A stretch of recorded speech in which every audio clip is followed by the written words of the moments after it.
Hello friends, welcome to I exam B. I am Sushil Tagde, ex manager reserve bank of India. और आप सबको पता है आरबीआई ग्रेड बी 2024 का जो फेज़ 2 का एग्ज़ाम है उसका रिजल्ट आ गया है। वैकेंसी इस टाइम बहुत ही कम थी, 66, और उसके हिसाब से इंटू 3 यानी कि 198 कैंडिडेट्स को इंटरव्यू का कॉल आ चुका है।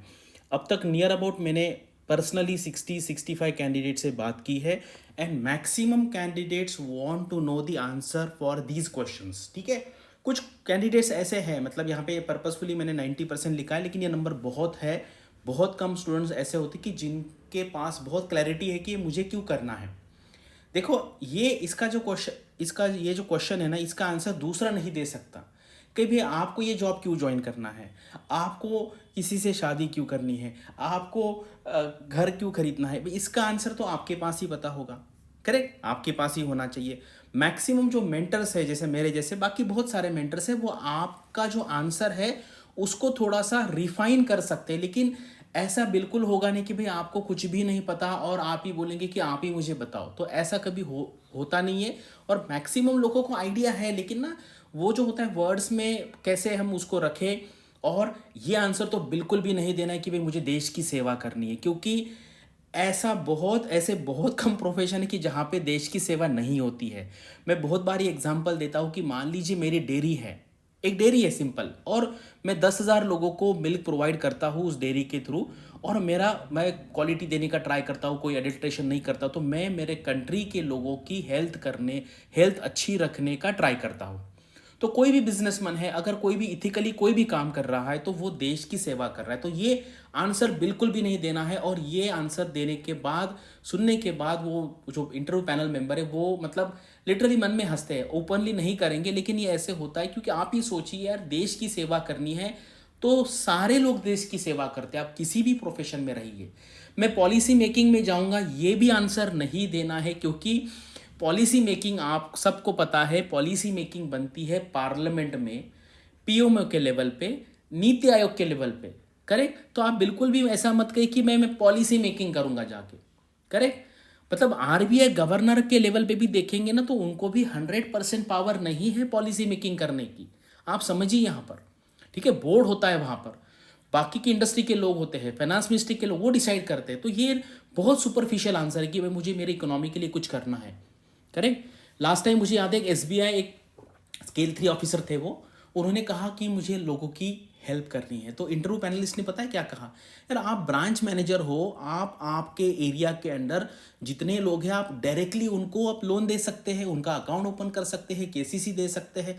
आरबीआई के ऑफिसर तो किसी को 1 रुपया नहीं दे सकता। अगर आपको लोगों की हेल्प करनी तो भाई बैंक का जो जॉब है वो तो बहुत अच्छा है। तो इसलिए ऐसे जो आंसर्स है ना सुपरफिशियल, वो नहीं देने हैं। अगर आपको देना भी है ना तो उसको हम लास्ट में रखेंगे, जैसे 4 नंबर पे, 5 नंबर पे। जैसे एक आंसर कभी नहीं होता कि भाई मुझे बस इसी रीजन की वजह से ज्वाइन करना है, ऐसा कभी नहीं होता है। तो वो क्या होता है ये हम आगे जाके देखेंगे, मतलब जब इंटरव्यू के लिए आप आएंगे। क्योंकि ना ये जेनेरिक आंसर नहीं है इसका, हर एक का सिचुएशन अलग है। भाई किसी का एज 21 है, किसी का एज 33 है, किसी का 35 भी है, किसी का बैकग्राउंड कुछ है, कोई गरीब घर से है, कोई मिडिल क्लास है, कोई बहुत अमीर है, कोई फॉरेन से पढ़ा है। तो ये जो क्वेश्चन है, ये इसको हम बोलते हैं कि कस्टमाइज्ड आपको ये आंसर देना पड़ता है और बनाया जाता है। मैक्सिमम आपको आइडिया है, बस उसको हम रिफाइन करने का ट्राई करेंगे। और उसके बाद ये भी क्वेश्चन है कि आप इंजीनियर हो, बीटेक हो, आरबीआई क्यों आना है, आप आर्ट्स बैकग्राउंड से हो। कभी कभी तो ना जो इकोनॉमिक्स बैकग्राउंड के हैं वो भी मुझे क्वेश्चन पूछते हैं कि सर मुझे अगर वो पूछे कि आरबीआई क्यों आना है, तो देखो इसीलिए मैंने यहाँ पे कॉमर्स लिखा नहीं है। अगर आप प्योर इकोनॉमिक्स बैकग्राउंड के हो, एमबीए फाइनेंस हो, कॉमर्स हो, तो आपके लिए नेचुरल चॉइस है, क्योंकि आपने इसके बारे में आपके कोर्स में पढ़ा है। कुछ कुछ लोगों को सब्जेक्ट्स भी था, मॉनेटरी पॉलिसी है, तो आपके लिए क्वेश्चन नहीं आएगा। किसी ने साइंस पढ़ा है, मान लीजिए फिजिक्स, अभी 2016 का मेरा जो कैंडिडेट था, ऑल इंडिया फर्स्ट आया था, उनका बैकग्राउंड था फिजिक्स, बीएससी फिजिक्स।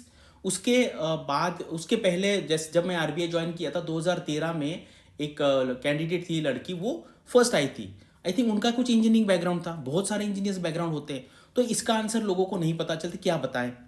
करेक्ट, कुछ लोगों का गैप है, बहुत सारे लोगों का गैप होता है, और गैप होना कोई क्राइम नहीं है। आपको जो, और यहाँ पे एक बात याद रखिए कि कभी भी ऑनेस्टी, इंटीग्रिटी, टीम वर्क, ये 3 इंपॉर्टेंट फैक्टर देखे जाते हैं। बाकी आपका यहाँ पे नॉलेज इतना नहीं चेक किया जाता, ठीक है, उसको इंपॉर्टेंस है, लेकिन टॉप प्रायोरिटी ऑनेस्टी, इंटीग्रिटी और टीम वर्क को है। उसके बाद यूपीएससी वाले बहुत कैंडिडेट है, अभी मैंने जो 60-65 लोगों से बात किया है, अराउंड 30 के आसपास यूपीएससी कैंडिडेट है। तो वो उनको कैसे आंसर देना है, यहाँ पे एक एक बात याद है, झूठ नहीं बोलना है। फिर उसके बाद डिपार्टमेंट के बारे में पूछा जाता है कि भाई कौन सा डिपार्टमेंट करें।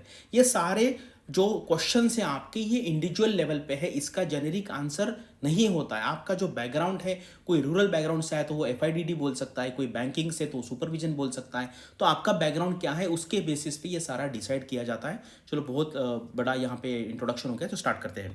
तो अभी यहाँ पे देखिए, ये आपको जैसे नंबर है सिलेक्टेड लोगों के, ठीक है, 198 लोगों को यहाँ पे इंटरव्यू के लिए बुलाया गया है। और ये मैंने पिछले वीडियो में भी बताया था कि भाई ये लोग मतलब ऑलरेडी इन्होंने बहुत अचीव किया है, लेकिन आपको पता है कि सिर्फ 66 लोगों को आरबीआई का जॉब मिलेगा, बाकी लोगों को फिर से फॉर्म भरना पड़ेगा। कुछ लोग यहाँ पे ऐसे हैं, 8-10 लोगों को जानता हूँ जिनका ये लास्ट अटेम्प्ट है, ठीक है। तो यहाँ पे आपको बहुत अच्छे तरीके से प्रिपरेशन यहाँ पे करना है। तो बाकी जो, जैसे मैंने आपको बताया कि वो जो क्वेश्चन है ना, वो सबसे डिफिकल्ट क्वेश्चन है, और बाकी भी बहुत सारे क्वेश्चन आते हैं, जैसे एमपीसी के मेंबर बताइए, डिप्टी गवर्नर बताइए, उसके बाद इकोनॉमी में क्या चल रहा है, नोबेल का इस बार का जो प्राइज है वो भी इस बार बहुत इंपॉर्टेंट है, आपको उनके नाम पता होने चाहिए, कौन से बुक के बारे में बात किया है, आपको उसके बारे में 1 मिनट तो भी बात करते आनी चाहिए, जो नोबेल इकोनॉमिक्स इस टाइम का इकोनॉमिक्स का है, ठीक है। तो ये इंपॉर्टेंट क्वेश्चन है, और ये हम सारा डिस्कस करेंगे। और ये क्या है ना, जो लोग इंटरव्यू में जा रहे हैं उनके लिए इंपॉर्टेंट है, बाकी के लिए भी है। लेकिन आपको पता है कि यार 1 लाख लोगों ने फॉर्म भरा है, 1000 लोगों ने फेज 1 क्लियर किया, फिर उसमें से 40-50 छोड़ के बाकी लोगों ने एग्ज़ाम दिया, उसके बाद अभी 198 लोग अभी इंटरव्यू के लिए आए हैं। तो आप बाकी जो लोग हैं जो अगले साल के लिए प्रिपेयर कर रहे हैं, उनको बस ऐसा आइडिया होना चाहिए। और बाकी जो आप है इंटरव्यू का देंगे इस बार, तो आपके लिए वो 1-on-1 डिस्कशन होगा। आज मैंने क्लास रखा है आज शाम को, और पर्पसफुली उसका टाइमिंग इवनिंग में रखा है कि क्योंकि काफ़ी सारे कैंडिडेट से मुझे रिक्वेस्ट किया कि सर 7 बजे मत रखिए, क्योंकि हम 7:30-8 के आसपास घर पे पहुंचते हैं। तो और उसके पहले भी एक क्लास है 8:30 बजे, वो बाकी अगले 20-25 बैच के लिए है। तो इसलिए इसका जो टाइमिंग है मैंने 9:30 को रखा है, ठीक है। तो कैसे ज्वाइन करना क्या है, मैंने वो आगे लिंक दिया है, नंबर दिया, वहाँ पर आप कॉल करके रजिस्टर, या आप हमारे जेन्युइन रिजल्ट दे सकते हैं। 124, 115, देन लास्ट ईयर 70 थे, सारे जेन्युइन सिलेक्शन है। और ये एक बार मैं यहाँ पे फिर से बोलना चाहता हूँ, इंटरव्यू का जो फीस है वो 10,000 रुपीज़ है, और 10,000 फीस है। और यहाँ पे हमारे साइड से हम आपको फुल सपोर्ट देंगे, और अगर आपका सिलेक्शन नहीं होता है, इन दैट केस आपका जो पैसा है वो आपको रिटर्न किया जाएगा, क्योंकि हमें ऐसे लगेगा भी हमने पूरी ट्राई नहीं किया और आपका सिलेक्शन नहीं हुआ, तो फिर आपका फीस लेने का कोई मतलब, हम बोलते हैं ना, वो मोरल राइट नहीं बनता है इंटरव्यू के लेवल पे, इसलिए हम वो रिटर्न करेंगे। और अगर आपकी कुछ लोगों के आया है, मैं 2-3 ईमेल आए कि अगर सिचुएशन अच्छी नहीं है तो आपको बस एक ईमेल करना है कि सर मेरा सिलेक्शन हो जाने के बाद मैं फीस आपको दे दूंगा। लास्ट ईयर कुछ लोग ऐसे थे, एग्जैक्ट नंबर नहीं पता, 5-6 लोग होंगे ऐसे, कि जिन्होंने सिलेक्शन के बाद वो रिजल्ट दिया, फीस पे की है। और कुछ लोग ऐसे होंगे जिन्होंने आई एग्जाम भी का कोई भी कोर्स खरीदा है इस साल या प्रीवियस ईयर, उनको फीस देने की ज़रूरत नहीं है। वो कैसे करना है, अभी देखो इंटर पैनल में ये सारे लोग रहेंगे, आपको पता है पैनल सबसे ज़बरदस्त पैनल है।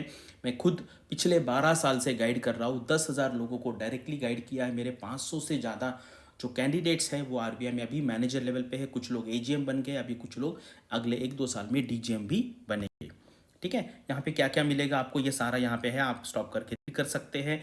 एग्जिस्टिंग यूजर को कैसे करना है, आपको बताना है आप कौन से कोर्स में थे, आपका फेज 1 फेज 2 का रिजल्ट, आपका हॉल टिकट, बायोडेटा भी भेजना है। क्योंकि क्या होता है, कुछ लोग बस प्रैक्टिस के लिए आते हैं, और एक्चुअली क्या है ना, अभी इंटरव्यू का सीजन चल रहा है, तो वो टाइम अवेलेबल नहीं है, इसलिए सबका हम इंटरव्यू नहीं ले सकते हैं। ये एग्जाम हो जाने के बाद अगर किसी को आरबीआई ग्रेड बी का मॉक इंटरव्यू प्रैक्टिस के लिए है तो आप कर सकते हैं, लेकिन अभी सिर्फ जो लोगों को इंटरव्यू का कॉल आया है उनके लिए ही है।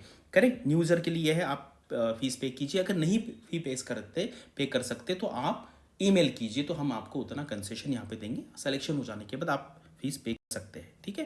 तो ये सारा है, आपको कोई भी जनरल डाउट है तो पूछिए, क्योंकि क्या है देखो, इंटरव्यू जो है हर एक का इंटरव्यू अलग होता है, हर एक का बायोडेटा अलग है, इसलिए आज जो क्लास होगा वो बायोडेटा का होगा।